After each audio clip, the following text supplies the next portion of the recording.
Some people say that you shouldn't dive.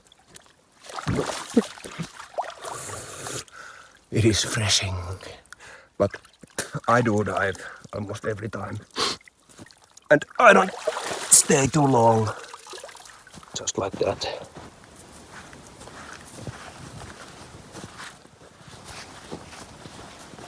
It's a different world. I call it the island effect.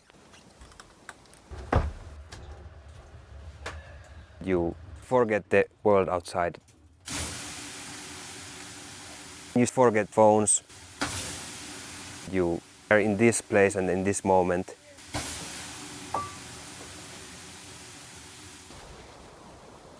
You sense that you're on an island.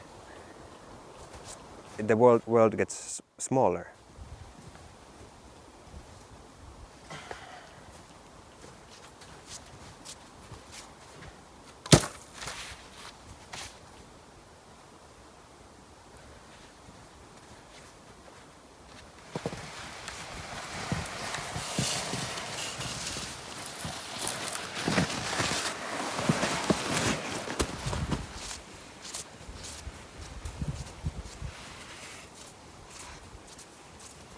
I had a great inspiration like 15-20 years ago.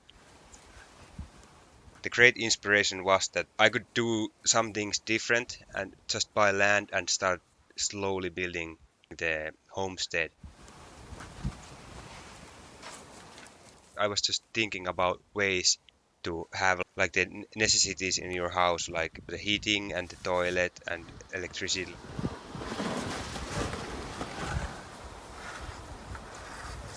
The word for what I realized then was self-sufficiency, but I didn't know that back then.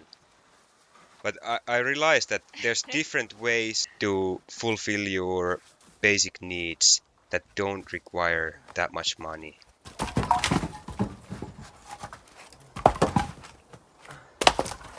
And like the wood heating is one. Living off the grid without electricity bills or water bills is one. Very beautiful Sunday. We got some fresh snow last night. And then growing your own food as much as possible and foraging, that's one. I've been planting lots of perennial plants. Here I have some herbs and some tree saplings here. Plum tree, hugel beds there, some berry bushes there, another crop field there.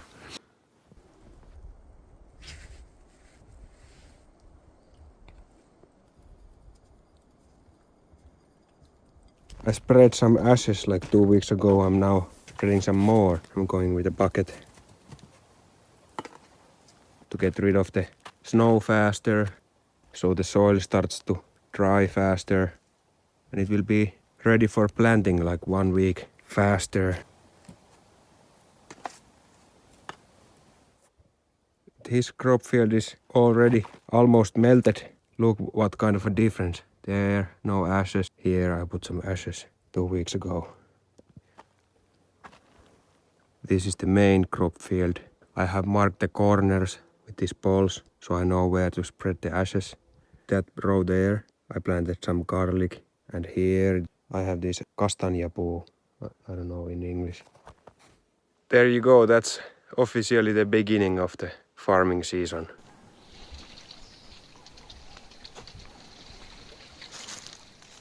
This is shallot. Here we have garlic. Okay. And peas. Growing nice. Beetroots. We have turnips here. That's Palsternakka. parsnip. I don't really eat turnips or parsnips. Yeah, when I lived in a city, I didn't eat it either. No. Oh, really? So you've changed how you eat the turnips and the parsnips? Why those? They're easy to grow here and it's possible to grow these. When I make food, I make only this one soup and I mix everything from the root cellar, like turnips, beetroots, potatoes, carrots, onions, parsnips, everything I put in the soup and that's it. Because the season here, you can have frost in June and September. Yeah. We can get snow.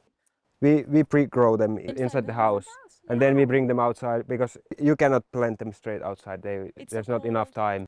So what's the process? I see a lot of mulch on top. It's to cover the land that it doesn't dry and also that it doesn't grow the weeds. Yeah. You don't have to weed at all. Yeah.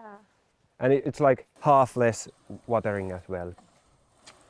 We try to get this done Before midsummer. midsummer. Everything is done before the midsummer. Then we can like relax. So you just focus on trying to grow as much as you can in these couple months. Yeah, we Yeah. have one harvest and you grow everything at once. How do you do that then? Are you growing certain things that just grow, they're hardier, they're faster? Like Yeah, some like carrots you can put to the ground as soon as the snow has melted. So really early. Herneet on ollut tosi iso onnistuminen, että meikän tukiranka oli itteni mittainen ja noin kasvu melkein 2,5 metrisiksi. Sitten lopulta kaatuu ne kaikki kepit tuolla. Hernettä on syöty paljon tässä, monta viikkoa jo. Lantut näyttää todella jees. Kasvimaalta. And you're so much more in sync with the seasons here, right? Like, because what you do and how things change. Like last winter, there was not much snow. I could go and ski wherever on the ice, so it was super nice.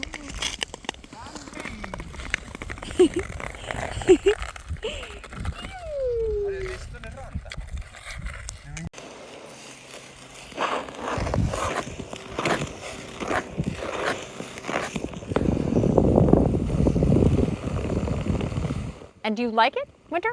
You find something special about I've it? learned to like it. I used to hate it, but it was just a poor choice of clothing, I think. Look at this. There's so much ice. The ice is all the way up here, but the main ice is a little lower. Yeah, I think it's below zero. This is not wet at all. It's beautiful.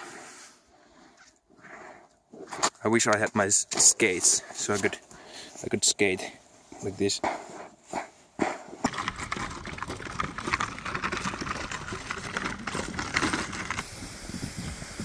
But don't you think there's probably a difference now that you're living out here? Is it probably a different type of winter? Yeah.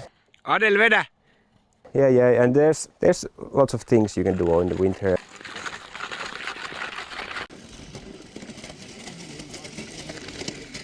When you have a really hectic summer, you do a lot. It's nice to calm down for a couple months. It's actually very good. It's necessary for your body.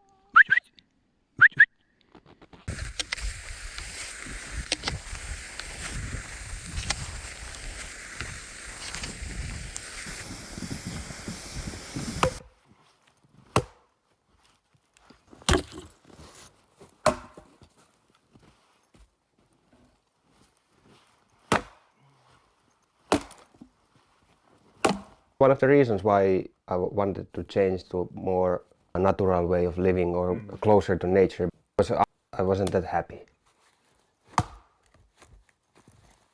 I was unhealthy. When I looked back to pictures from 15 years ago, I didn't look healthy. Because you were inside a lot? Inside a lot, I used to just sitting on a computer and eating really bad food and no connection to nature at all. And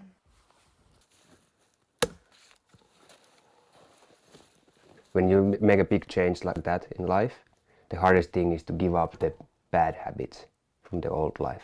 I think that's one of the hardest things, is to learn the new way of life.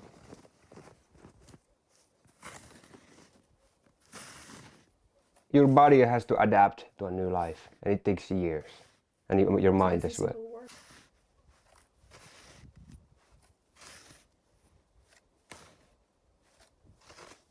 I realized that my physical strength and endurance wasn't too great, and I decided that I will train those aspects in the life. That I will just do until I'm tired, and I'll do a little bit more.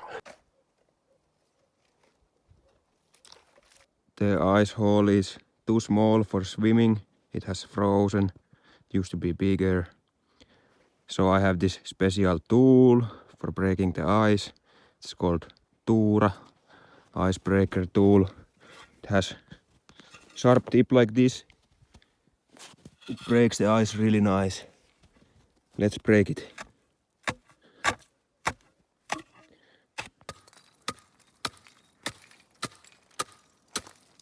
I wasn't physically capable of this work back then.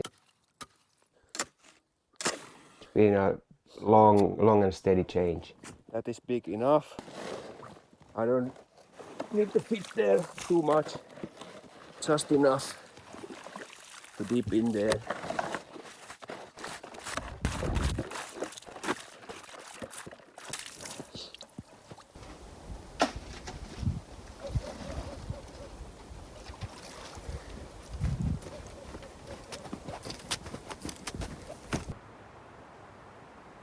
This is a wood-fired hot water heater.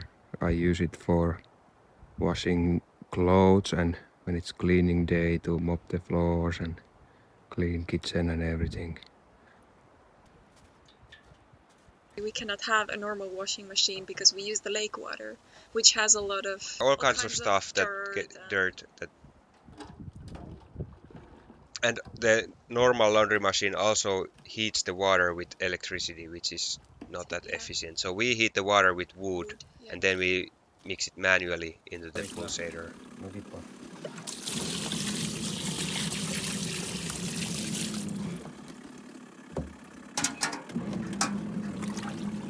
The pulsator washing machine, it doesn't heat up the water, but it doesn't use that much electricity either. It only spins, so I just add hot water and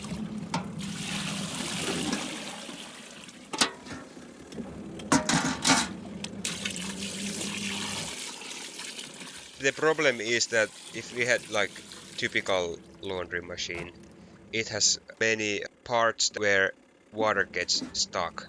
And in winter it freezes and the water expands and the machine would break quite fast. It's an older machine from like 50 years ago, before the laundry machines of today were invented. But it's a lot more efficient, and then it's also more resistant to the frost because there's just one pipe that empties after you're done washing and all the water goes out, and there's no like small pockets or ventils or anything like that that may have some water left and freeze.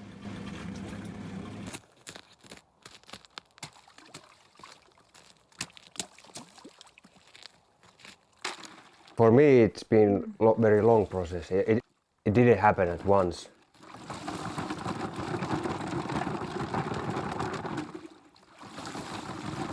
It just slowly become more and more self-sufficient.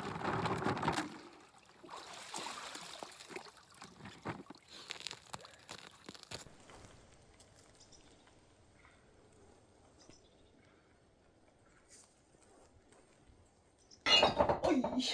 Älä ota tästä video. Etkö ota? Ei. Se on siinä.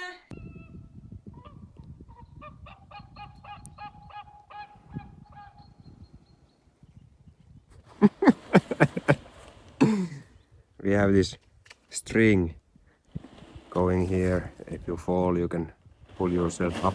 It goes on the island on this big tree. The ice is stronger on this side because most of the day there's a shade here. So it gets weaker as we go closer there. Se on vähän vääränlaiset kengät. Oi! I made it, but there was like 20 centimeters of water at places. This is the weak side here. You see how it starts to melt here. I made it home. My socks are soaked.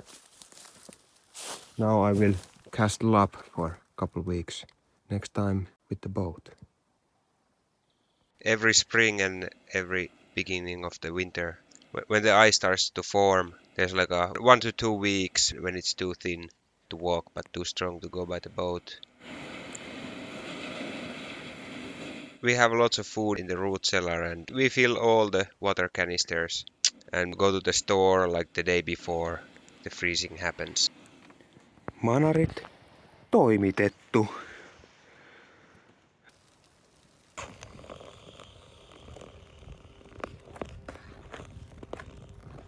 You're really quite sure when you walk on the ice that it's frozen or not melting. Well, you really learn by just watching and by experience. First, the snow melts.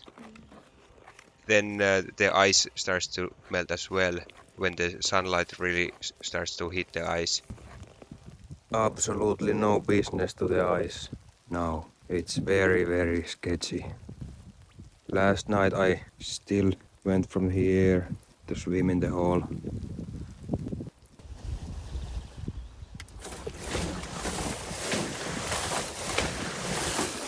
You can pretty well just see from the ice, it gets dark before it gets weak. So the darker it is, the weaker it is. And when it's kind of black, you really don't want to walk on it anymore. Vähän autan kevät. You follow it really close up when it happens.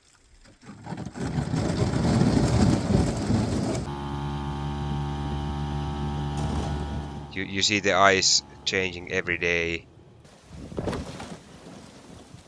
Every morning you look out the window and you see what has happened, what's the difference to the day before. And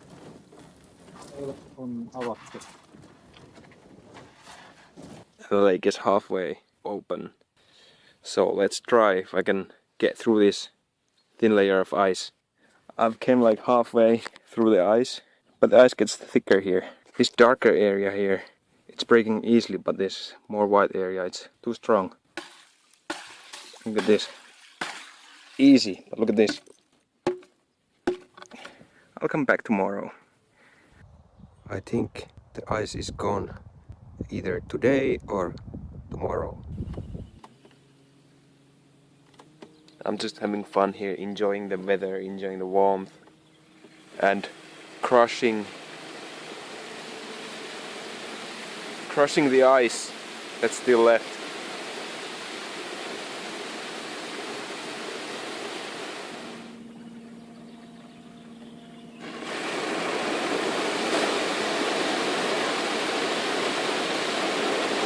Look at that.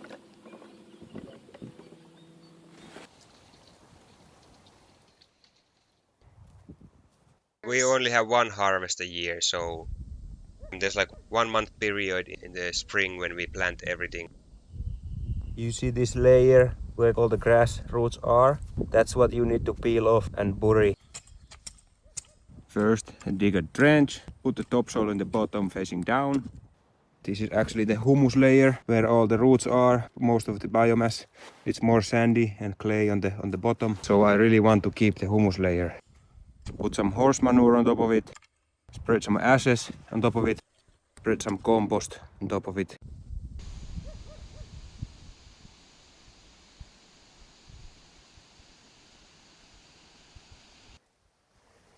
Here's a lot of, I think we have like 40 berry bushes. And the berries are coming back. This is wineberry, viinimarja. Red currant, Yeah, we have black currant and green currant and white. gooseberry. Hunajamarja, honeyberry. Ah, there it is. Oliks tää, niin, and this is gooseberry. I think we'll have a lot. The berries, do you just use them just for eating or do you make preserves? Jams and juices, mostly.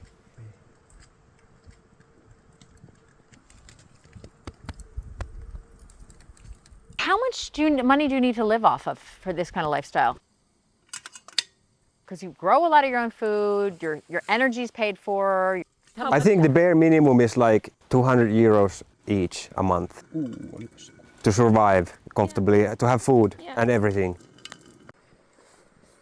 Just because because you can't grow like Meat or milk. I like milk and cheese and meat. milk. But that means no driving with a car, no traveling, no buying new tools or materials, just a little bit of food. So you brought in bees from elsewhere. You bought bees. Yeah, we bought a few colonies. We forgot the weights yesterday, so wind might blow off the... And you have enough to be able to sell? You can get up to, let's say realistically, 40 kilos from one. That's already enough for a little bit of sales.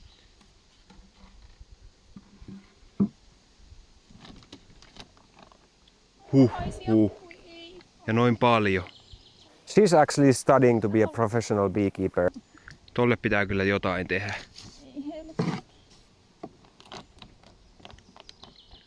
We're planning to have it as our side income, so we can have a little bit of money. But it's still in the learning process, and we have failed a lot, and we have lost many colonies. Last winter we lost 3 out of 4. We forgot to put the rocks on top of the roofs. Kyllähän täällä on porukka lisääntynyt.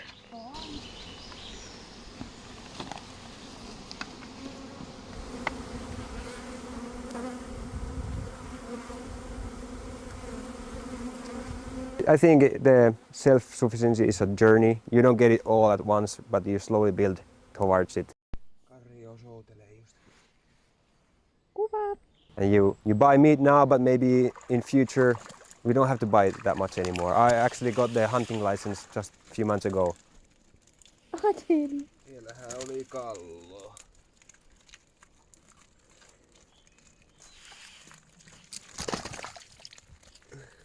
And I'd like to buy a rifle so I can start hunting What can you hunt around here? Moose? deer and moose and rabbits and birds. Oh. We have these crop fields that we plant every year, and then we have wild edibles. Here you can see some wild strawberries.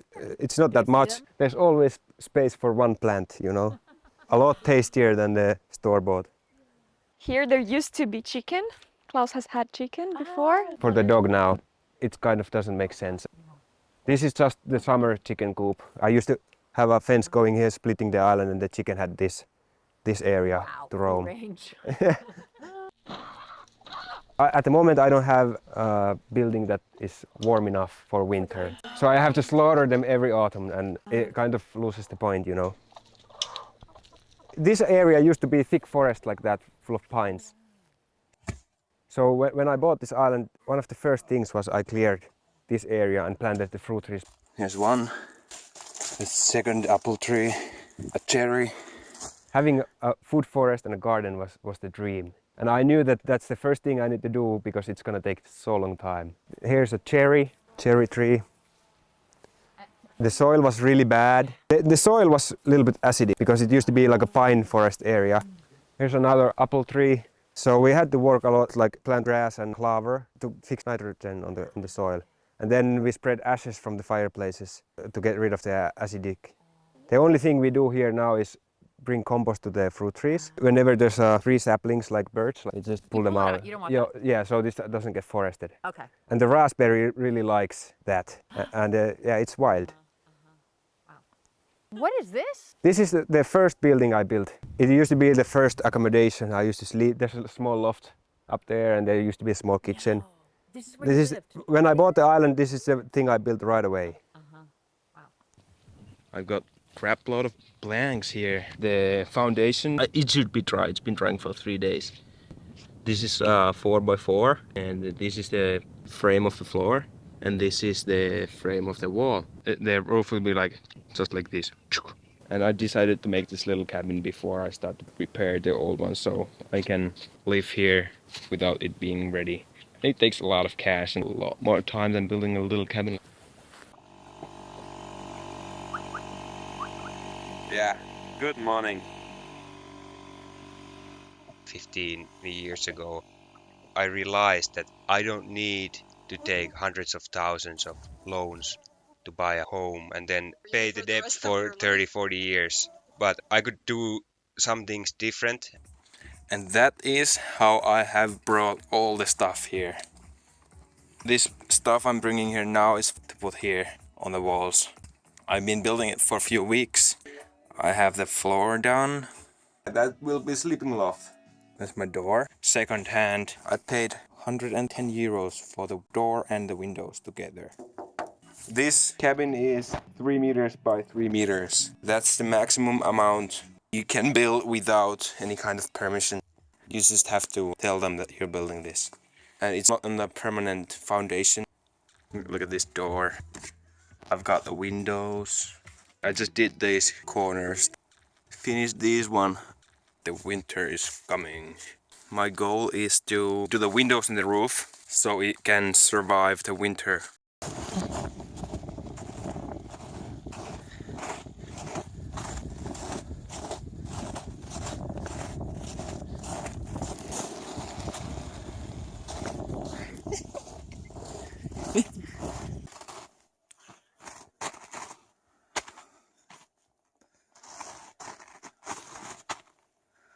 I've started to build the cabin now again. The fireplace I'm going to use, I bought it second hand. I got the insulation and today I'll be doing that. Yesterday we were here with my friends and we did the electricity. This is the power for the lights and this is the power for the outlets. One light right here, the light switches will be here. When I started to build the tiny house, I didn't have any experience. But I asked a lot from my brother and he came to help me for several weekends and taught me like stuff like how to build the roof and how to install windows and doors. I think I'll try to finish the whole roof today, but I just don't know how to do the chimney. I have some stuff that should seal the thing. This is how my cabin looks at the moment. I've been paneling for 3 days and I had a friend helping. It's kind of slow without power tools. You might see there nails, hand nailed, hand cut. Every single board. There will be light switch, power outlet. Not too much left. I can move in very soon. I have my boat there. This area is flooding. Water is very high on the lakes. But going to move in very soon. That's it. This is what I brought here today. 2 giant solar panels. This is how my cabin looks. This is how my kitchen looks at the moment. I've finished the flooring on the loft so it comes to the edge. This is my folding table. I've handled the wood, got the sink. This will hold the water tank and the drainage. The batteries will be here. I'm going to just light the fire, heat up the cabin a little bit. Look at this. I'm able to live here now. So today I came here to continue with the kitchen. The old one didn't work out. But electricity has failed. The battery is dead. I decided to take the oven out since I was heating up a pizza. The framing of the old kitchen was heating up too much. I was afraid that it will catch fire. Ah, check it out. I got this lamp working. I couldn't find a 12-volt lamp, like decent looking, so I decided to make one from a hanging plant pot. It had the chains already. I just put the cable and inside and it's like a biscuit jar. And it works, but I just don't like the white light. This is the color of the light I like.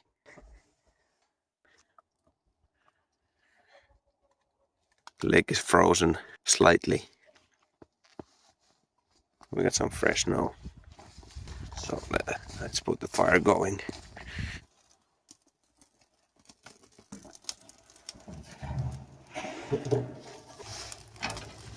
We slept in the cabin. We heated up real nice in the evening and didn't put any firewood during the night. And up in the loft it was still 16.5 Celsius as I woke up. It was like 28 in the evening and now it's been like 11 hours since we last time put wood in there. So I'm saying it's holding the heat. Very comfortable to sleep. Swans, the national animal of Finland. This is like the first day when you can come here after the ice melt.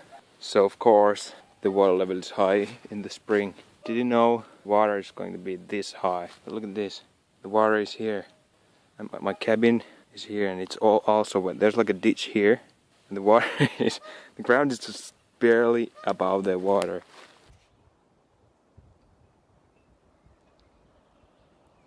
How much more it's going to rise? See how horrible of a spot I chose 7 years ago? I have basically built this tiny cabin in the lake.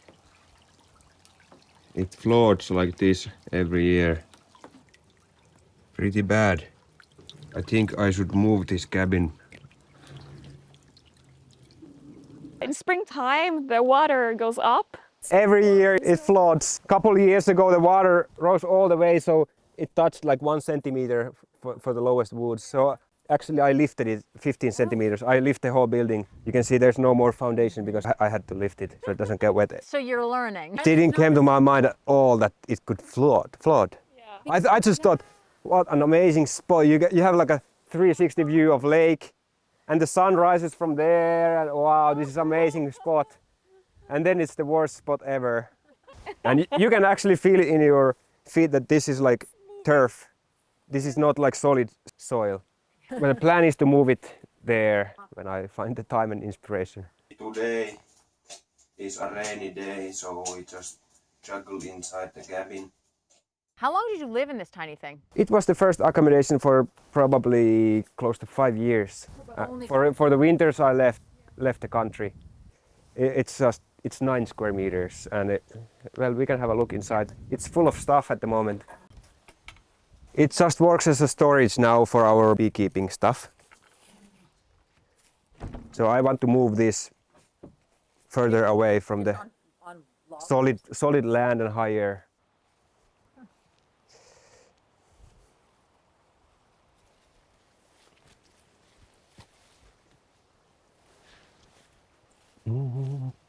Maybe you can see that here is mostly birch growing. It's very interesting because it's such a small island, 1.5 hectares, but we have 40 different types of forest in this small area. Like this end is full of birch, and then in the center we have this pine. There's more swampy area and blueberries there. You can see that the trees, they just completely changed around here. And then behind the sauna we have aspen, and then at the back we have like these big spruces. And Okay.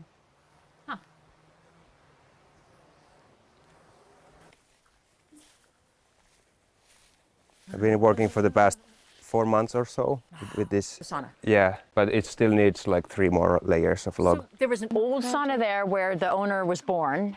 Yeah, and it was in really rotten condition. This is an old smoke sauna. It's made out of hardwood. It's probably rotten.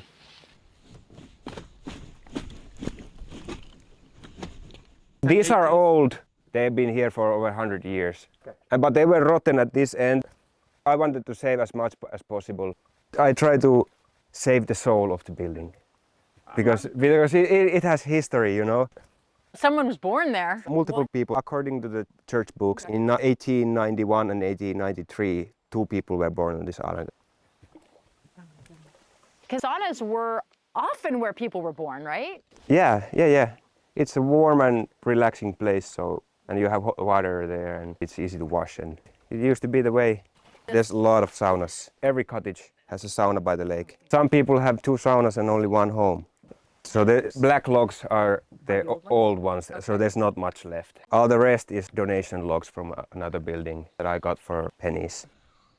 Joo, pyöritä vaan. This guy who sold me the logs, he just wanted someone to reuse them, and nobody wanted to buy them because it was kind of remote, but it was close to me. Hei nyt, ettei se painopiste ole siellä tyhjän päällä. And then how did you get the logs out here? We use the snowmobile in the winter for summer, and then the boat for the I got like 7 boat loads, almost sunk the boat. Hei! I had really long logs that were coming from the front, and there was like a crosswind. And then when we came from the windy area, the water started coming to the boat from the front. It was a really close call. And you're able to do all this building on your own? Mostly. He just lifted that huge. Yeah, a couple of days ago, this one. It's starting to be at the limits just to lift it. I think I have to build some ramps or something later because we're gonna have longer ones and higher. They go higher here. Okay. And this is spruce. It's not the heaviest wood. Oh, yeah. It's not the hard wood or heavy wood. It's actually quite light. It has better insulation properties as well because it has more air trapped in there. And this, are you making these? Yeah, I cut them with a circular saw and then finish it with a knife. All the logs are pegged, lots of pegs. Old pegs and then new. This is mine and these are old. You had to make new ones. Yeah, they're different sizes. I think these might have been used already a few times. You're using moss for insulation? Yeah, to fill all the gaps. There's a really good place to collect the moss. It's very genius because it grows on the swamp, so it's like a wet area plant. Yeah. It doesn't get moldy at all, even though it's wet. It doesn't rot, it doesn't get mold. The ants don't like it. So you don't have to worry about bugs. Yeah, we collected it and sun-dried it, and then we just stuff it everywhere. Wherever there's gap, you put moss. That's like the rule. And it just grows everywhere, and you harvest it, and in like 5 years it has grown back. So it renews like really quickly. We also use the moss in the toilet, like As toilet paper? yeah. This has like 2 different toilets combined together. First, I had this very basic, the small building like this. Yeah. Like 1.5 meters times 1.5 meter. That you had a bucket under, and you have to empty the bucket. Okay. That's what I made first, and then I combined it with this composting. I built this backside later, and then we just lifted the old toilet there, and now the waste falls on the backside where the composting happens.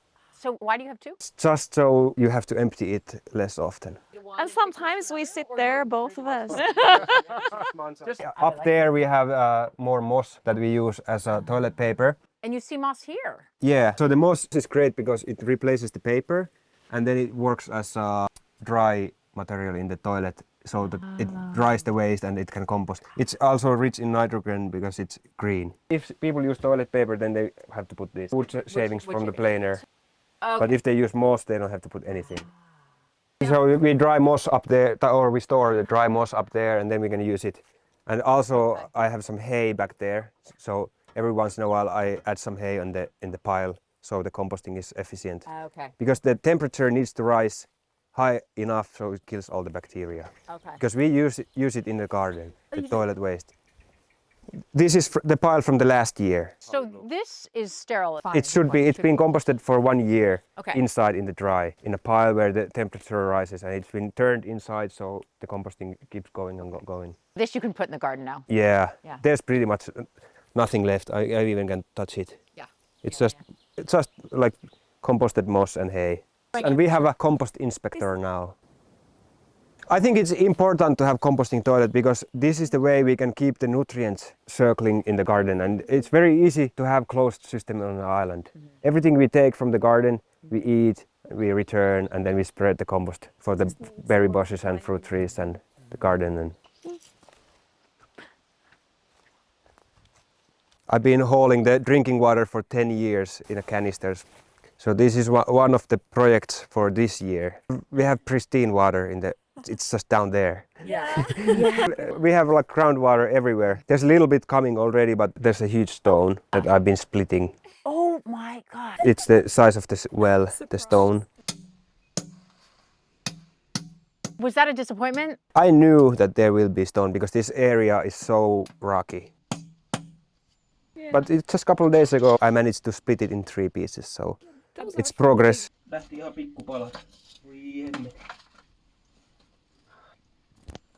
Those are little parts.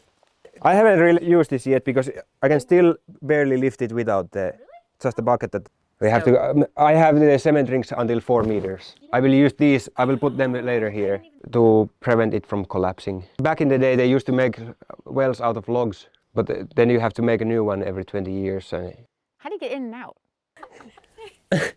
Like that?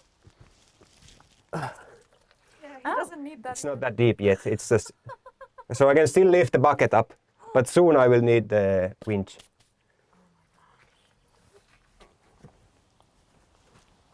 You're pretty nimble. don't think I can just lift myself up like that. I had this proud moment a few years ago when one of my friends, who was 15 centimeters taller than me and a lot wider and bigger, he couldn't lift this one log, and for me it was just, I felt proud in the moment. Because you're every day you're outside. Yeah, but they go to the gym and they're like, you know, big. Yeah. This is not something most people use, so. I got it from my father. Did you? He uses one? No, he bought an old house and this was in the store. Okay. Yeah. Okay. But there's nothing to mow here. And why not just using, I mean, you have some electric tools, so it's not like you're against using machinery. I don't know, I don't feel like driving that on the crop field where we grow the food. It leaks oil and makes a lot of noise, and you have to maintain it, and then it breaks down, and then you have to shovel anyways when it breaks down. I like to stay in the non-machinery style, but I do have like a chainsaw, electric chainsaw as well, but I also have the manual saw too. So I can cut the firewood without electricity.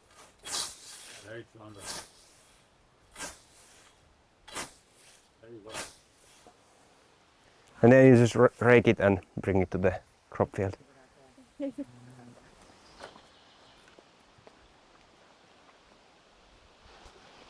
Nice mulching. This is leftovers from the log carving process. When you hit the axe, you get one piece every time.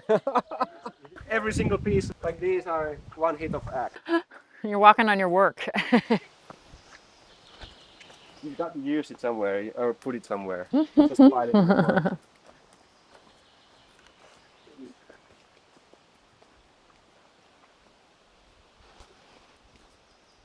So this is where I felt these big spruces.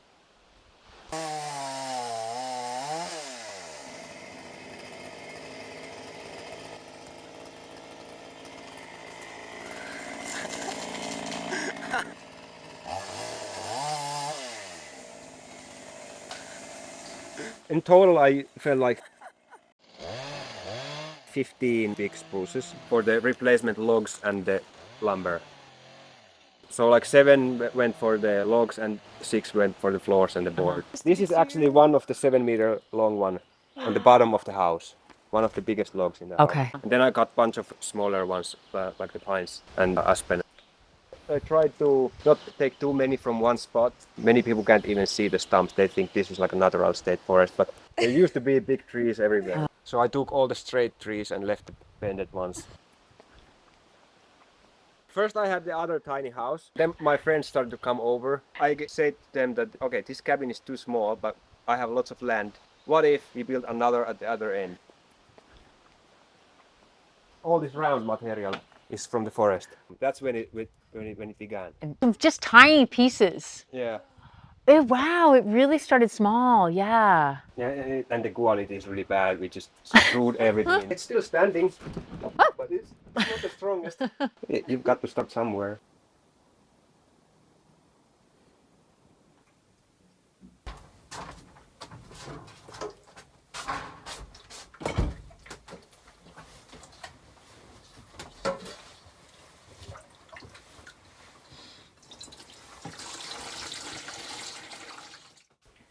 I would build it really differently now, but this is the key to be able to live here.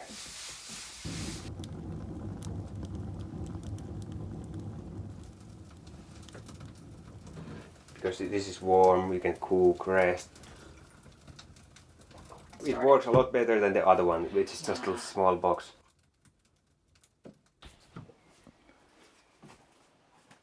You get a bit like Swiss Family Robinson. But that's where he used to live for 5 years before the main building. And now that one is completely storage, and this is the guest house. This tree was falling on top of the other tiny house. It was perfectly bent for stairs. But this is the learning process you can see in this cabin, because there's more and more like natural wood coming from, like this is from a little spruce. The branches go down, you can make like a nice hook. I like these sort of just little shelves made in kind of where they're needed, small. This is some reclaimed wood from somewhere. And then kitchen, look at that. Look at the countertop, it's great. This is what we milled from our own forest with the sauna mill. This is a later addition Okay, here. you're better. This is a gas burner. Okay. The fireplace is from my sister's old house that got demolished. Just few weeks ago, Johanna had some friends over, like 7 girls. So it's nice to have a guest house as well. Yeah. Yeah.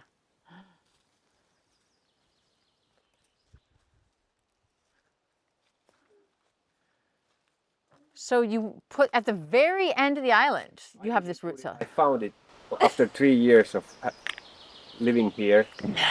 We found it. How? It was covered in bush like this.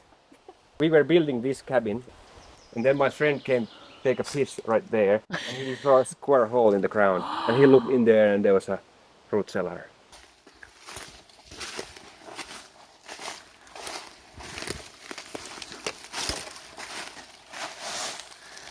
It looks like I have found a basement on the island, the one that I've never seen before, and it has cracks. Maybe we could still use it somehow. So amazing, I've been here for 2 years and I've never seen this before. I've seen this pile here, but I've never seen the window. Airflow in the root cellar is gravity fed, so it pulls the cold air under the ground inside there, and then when it warms up, the warm air escapes from the pipe, which is higher off the ground. And so something's dug out here? Was that? Yeah, that's where the air goes in, under the rocks. Okay. Huh.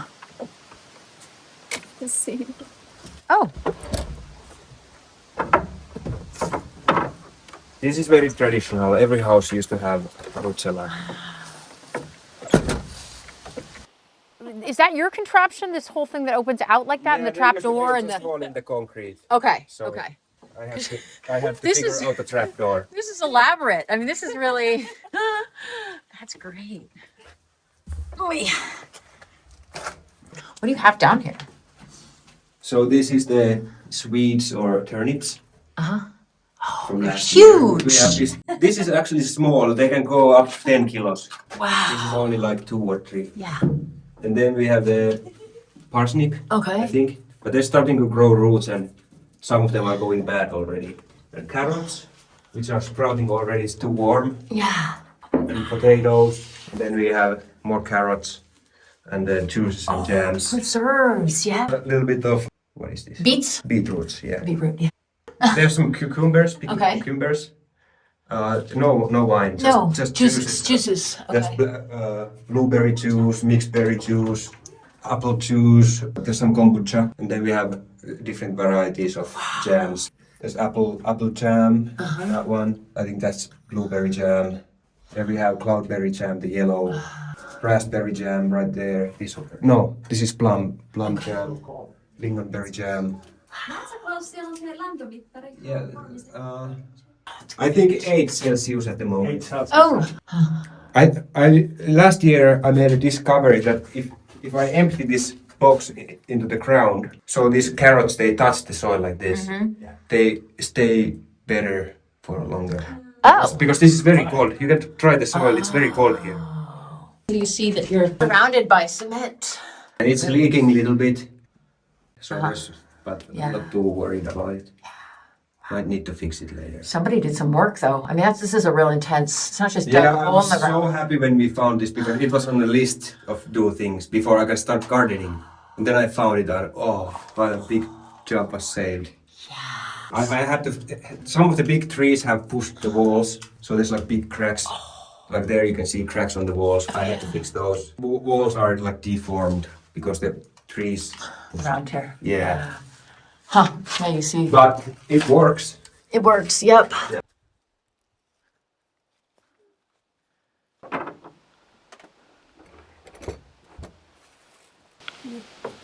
This is for so the snow doesn't get in, so we can access it in winter. If it wasn't covered, it would snow and freeze, and then the food is stuck in there. So it has like a double door. Yeah.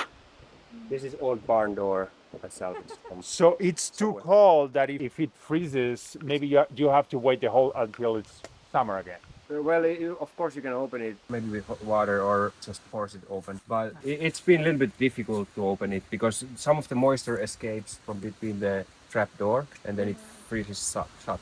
But it still works. I've managed to always open it, but it's been difficult sometimes. Maybe someday I make like a new building on top of this and it has like a little bit of Like a chamber. like a pre-room and then there's a trap door in the room. So it would be better, but it works so far.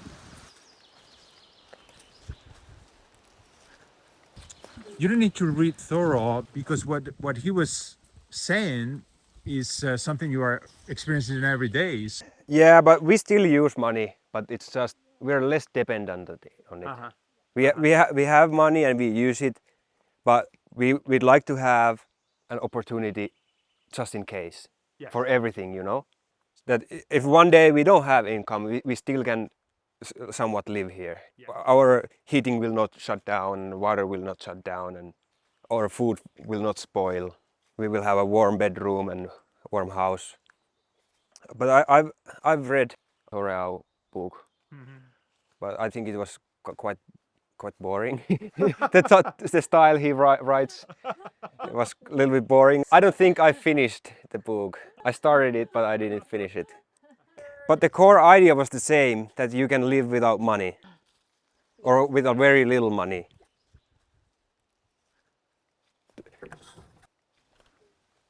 Having a single room like this doesn't work because I can't refill it because then I'll have the wet wood in the front and I have to dry at the back and I can't access the dry wood. I can't fill it before it's empty. This is moss in the bags, by the way. Oh, the bags is moss. Yeah. Does it dry inside the bag? No, it's already dried. I put it here because we got rain. You can touch it. It feels pretty nice. Oh, it's really dry. Oh, it does feel nice. It's soft. It is really interesting. Huh. And so this moss is for For the sauna building, and the leftovers will be used in the toilet. it's toilet paper. Yeah.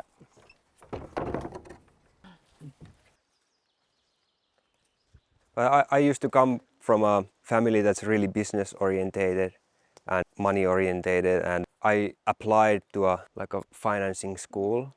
It was one of the big moments actually, the test to get in that school. I was sitting there, I read the questions, and then I lifted my head and I looked around and there was people in suits. I was like, oh, this is not my place. I'm in a completely wrong place. I don't belong here. And then I just gave up and then I returned the papers empty. That's it. Never looked back in that. So you need to probably fell some more logs, or do you have enough? I have under the blue tarp, I have like a pile of longer ones, and then there's another pile and there's another pile. And So you think you have enough? I think I have enough, yeah. So you can finish maybe. My goal was to finish before the birth, but it's too tight. Oh, so she could have the birth here? Yeah, but I gave up on it. So where will you go to give birth? I don't know. Oh, will you try to do it here? Maybe here or then the hospital. If necessary, we can get to the mainland in 5 minutes. It's not that far away. Yeah.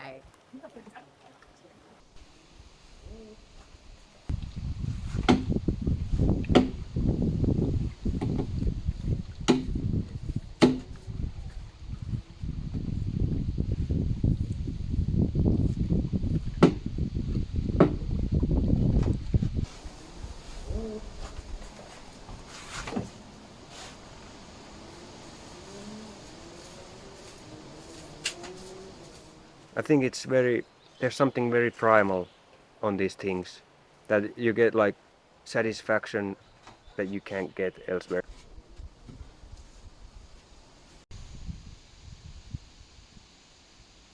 You know, people really like to play games on their mobile phones where they grow carrots in Farming the game. games.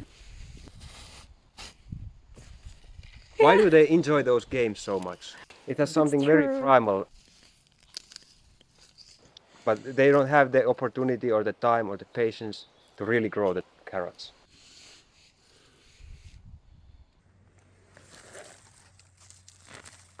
And maybe it's because they are stuck in this modern lifestyle. They That's have what to go they- to work yeah. every day to earn the money, to pay the bills, to buy the food.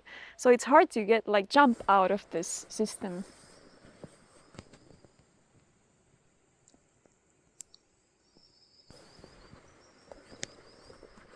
The only way how to live we get taught in the school is pretty much the money way.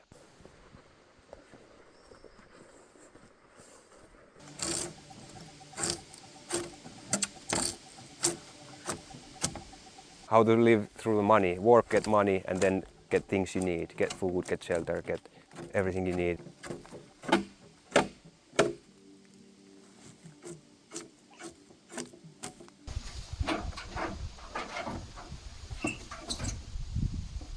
But there's another other way, the self-sufficient way, that you get everything from the primal source, the land.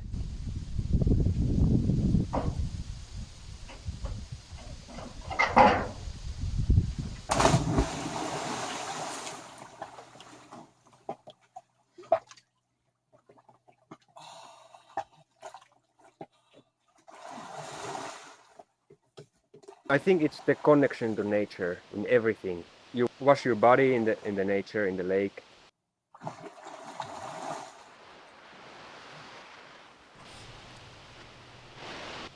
You eat food from the that's grown here.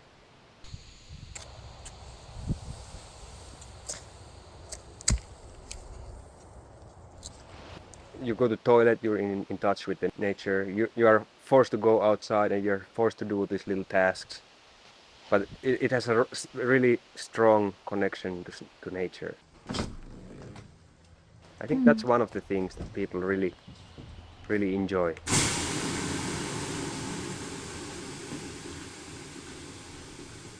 And that's also one of the things that people kind of dream of, living like that. But they haven't really maybe experienced it anywhere.